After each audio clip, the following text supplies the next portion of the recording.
This is newsVISION for Wednesday, October 11th.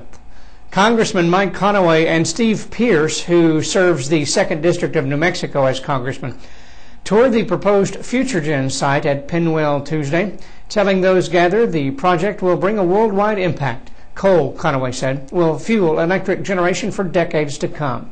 West Texas is one of 2 Texas sites that have been selected as semifinalists for the clean coal producing facility. The naming of which site will receive the plant is not expected until 2007. State Senator Kel Sulliger was in town also Tuesday, again touting his plan to put an end to standardized tax testing in public schools.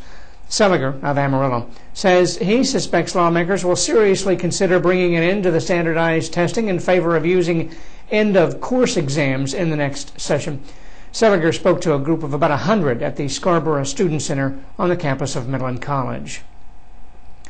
Well, forget about North Korea's nuclear testing Monday. It was Barbra Streisand who dropped the F-bomb on a heckler who was giving her a hard time for criticizing President Bush at an appearance at Madison Square Garden during a fundraiser. Streisand has received much media attention for the outburst, which came, perhaps not surprisingly, at the outset of the biggest tour of her career. More from the Associated Press. Yeah, the show was already into its second act after intermission when Barbra Streisand, she actually made a joke saying that people kind of cringe when they hear her talk about politics. Then soon after, she brought out this Bush impersonator, and they kind of exchanged zingers. Obviously, the Bush impersonator got the brunt of most of the zingers. Even though there was polite applause, you could tell the audience was kind of a little bit uneasy. I think mainly they were uneasy because it just wasn't very funny. But there were some loud catcalls from the audience demanding that Streisand just sing. And Streisand she was like, oh, please be polite, we're just having fun, that type of thing. And then after the segment, which ended with Bush and Barbra Streisand singing a song together, Happy Days Are Here Again, Barbra Streisand made a couple jokes, said, isn't it nice that we can live in a country where we can poke fun at people, but the catcalls didn't stop.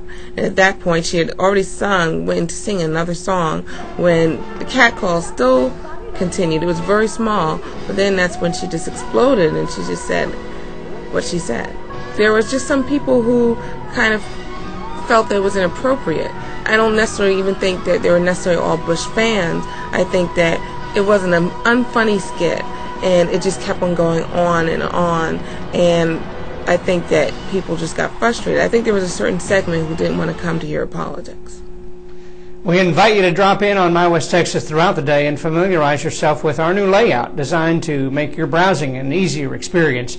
Change, of course, takes time to adapt for many, but we hope you'll find the changes beneficial in the weeks and months to come. Today's hot forum topics include issues dealing with Al-Qaeda and voter registration.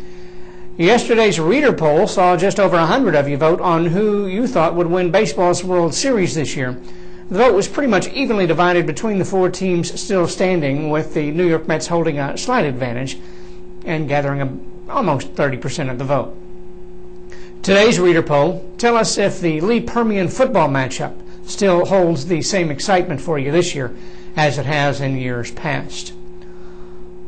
Also later on My West Texas today, a U report from citizen journalist Mike Mikowski, an international studies professor at Midland College, who reports on the continued decline in rural West Texas populations. That'll do it for this edition of newsVISION. I'm Jimmy Patterson.